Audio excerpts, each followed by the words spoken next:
یاجوج ماجوج متعلق راځي. یاجوج ویل کېږي تیز ته، او ماجوج ویل کېږي ماتون کې ته. دا به تیز هم وي او ماتون کې به هم وي. دا یا دوه قبیلې دي، یا یو دو قبیلونه دي، یا د دوو هغه قومونه دي. او دا یاجوج ماجوج د اولاد د آدم علیه السلام د حوا بیبي په اولاد کې دي، او بیا پای کې د نوح علیه السلام په اولاد کې دي.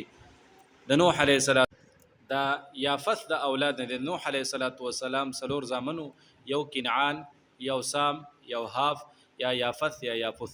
نو یافث په اولاد کې دادي دا یاجوج او ماجوج.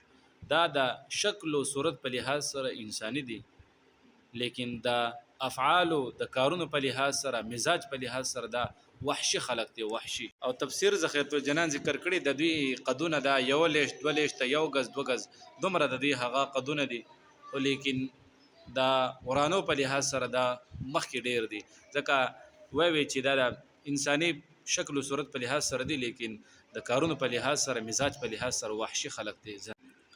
او ذوالقرنین سکندر اعظم دوی ته هغه دیوال وهله دي.